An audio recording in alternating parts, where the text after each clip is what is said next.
BTR ओनसोलाव गथ'फोरनि रैखाथि आरो जेंनाखौ बोस्रांनायनि गुबै नोजोरजों दिनै क'क्राझाराव इउनिसेफ आरो बिटिआर सरकारनि गेजेराव सावरायज्लायदों।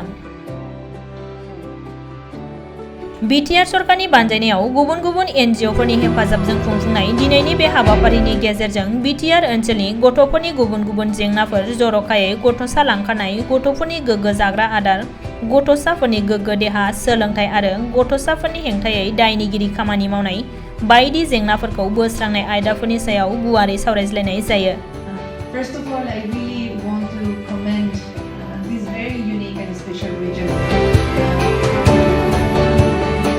बिटिसि एसेम्ब्लिनि सावराय नब्लाङाव खुंफुंनाय दिनैनि बे सावरायनाय मेलाव बिटिआरनि गाहाय मावफुं सोद्रोमा प्रमद बर'जों लोगोसे भारतनि गथ'सा रैखाथि बिफान इउनिसेफनि गाहाय सलेदार हेरिर', आसाम आरो सा सानजा रायजोनि गथ'सा रैखाथि इउनिसेफनि फिल्ड अफिसार डक्टर मधुलका जनाथन, बिटिसिनि मावफुं सोद्रोमा गौतम दास, रनजित बसुमतारी, उकिल मोसाहारि, एमएलए जयन्त बसुमतारी आरो नेरसोन आरो नेदान फाउन्डेसन एनजिअनि मावफारियाफोरा बाहागो लायो।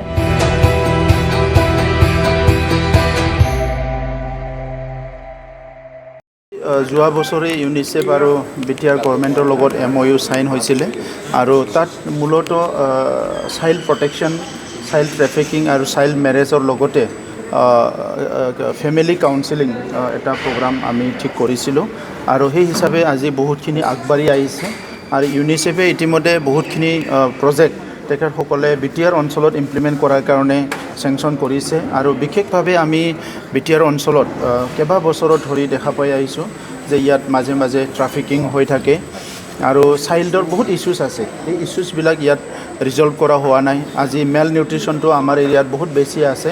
আগত বহুত বছৰ এই ইছ্যুবিলাক ইগন'ৰ কৰি অহাৰ কাৰণে আজি আমি সেইটো বহুত বেয়া কণ্ডিশ্যনত দেখিবলৈ পাইছোঁ আৰু যোৱা কেইমাহৰ পৰা কোকৰাঝাৰত আমি কাম কৰা আৰম্ভ কৰিছোঁ। বাকী ষ্টেটতো ডিষ্ট্ৰিক্টতো আমি এতিয়া আৰম্ভ কৰিম।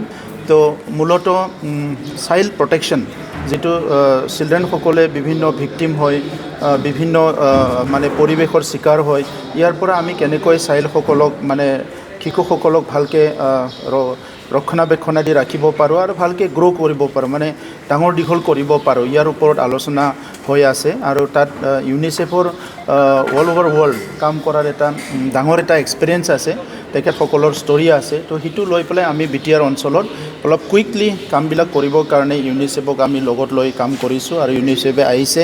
আজি তেখেতসকলৰ কাণ্ট্ৰি হেড ইয়াতে আহিছে, নৰ্থ ইষ্টৰ যিটো চাইল্ড ট্ৰাফিকিং এণ্ড চাইল্ড প্ৰটেকশ্যনৰ হেডবিলাক আহিছে। বহুতখিনি কথা ইয়াত আলোচনা হ'ব আৰু মই আশা কৰিছোঁ যে অনাগত দিনত বড়োলেণ্ড এৰিয়াত উইমেন আৰু চাইল্ড ৰিলেটেড যিবিলাক ইছ্যু আছে, মহিলা আৰু শিশু মানে লগত সম্পৰ্ক থকা যিবিলাক সমস্যা আছে, সেইটো আমি তেনেকুৱা বহুতখিনি অৰ্গেনাইজেশ্যনক লগত লৈ কাম কৰি অতি শীঘ্ৰে সমাধান কৰিব পাৰিম।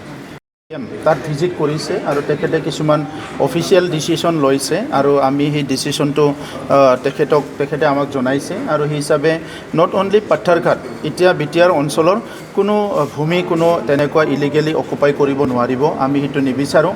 আৰু লগতে যিখিনিয়ে এতিয়া ইলিগেলি যদি অকুপাই কৰি লৈছে তেখেতসকলে সেই ভূমিবিলাক ৰিলিজ কৰি দিব লাগে গভৰ্ণমেণ্টৰ। আৰু ইভেন আমি এতিয়া গভৰ্ণমেণ্টৰ পৰা কোকৰাঝাৰ টাউনত কিবা এটা ডাঙৰ প্ৰজেক্ট কৰিবলৈ ইয়াত ভূমি নোহোৱা হৈছে, মাটি নোহোৱা হৈছে। তো সেইকাৰণে আমিও ইভেন গভৰ্ণমেণ্টে এতিয়া আমি মাটিবিলাক কিনি আছোঁ।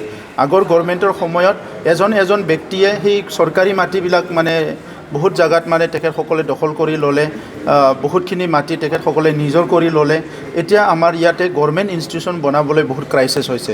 সেইকাৰণে এতিয়া বিটিআৰ গভৰ্ণমেণ্টে পুনৰ মাটি কিনিবলৈ প্ৰয়োজন হৈছে। ইয়াত এটা পাৰ্ক বনাবলৈ মাটি নাই, ইয়াত এটা কমিউনিটি হল বনাবলৈ মাটি নাই, কনভেনশ্যন চেণ্টাৰ বনাবলৈ মানে ভূমিৰ সমস্যা হৈছে, বহুতখিনি সমস্যা ইয়াত হৈছে টাউনৰ ওচৰে পাজৰে এই অঞ্চলত। তো সেইকাৰণে এতিয়া কোনো মাটি আমি কোনো ভূমি তেনেকুৱা বেদখল কৰাটো আমি কোনো কাৰণতে ইয়াত একচেপ্ট কৰা নহ'ব। গভৰ্ণমেণ্টৰ মাটি কোনো ল'ব নোৱাৰে। কোনোবা ভূমিহীন তাক কোনোবা এটা এৰিয়াত আমি এলটমেণ্ট দি পেলাই গভৰ্ণমেণ্টে চৰকাৰী পলিচি হিচাপে আমাৰ ডিচিশ্যন লৈ পেলাই কৰাটো বেলেগ কথা। আমি ভূমিহীনসকলকো, আমাৰ খিলঞ্জীয়া ভূমিহীনসকলক আমি প্ৰায়ৰিটিত আমি চাই আছোঁ। তেখেতসকলক ভূমি প্ৰদান কৰাৰ কাৰণে আমি অলৰেডি বহুতখিনি আমাৰ যিটো ডিচিশ্যনবিলাক আগবাঢ়ি গৈছে। অহা 1-2 মাহৰ ভিতৰত আমাৰ যিবিলাক NC যিটো আছে, নন কেডেষ্ট্ৰিয়েল ছাৰ্ভে হৈ যোৱাৰ পিছত সেই ভূমিবিলাক পাট্টা পাব আৰু আমাৰ এৰিয়াবিলাকত যিবিলাকে ফৰেষ্টত বসবাস কৰি আছিলে সেইসকলে লেণ্ড পাট্টা পাব। আৰু যিখিনি চৰকাৰী ভূমিত বহুত বছৰ বসবাস কৰি থাকিলে যিবিলাকে ডিজাৰ্ভ কৰে আজি সেই ডিজাৰ্ভ কৰা মানুহবিলাকে যিসকলে পাবলৈ মানে সাৰ্থক হৈছে তেখেতসকলে সেই ভূমিৰ পাট্টাবিলাক পাব।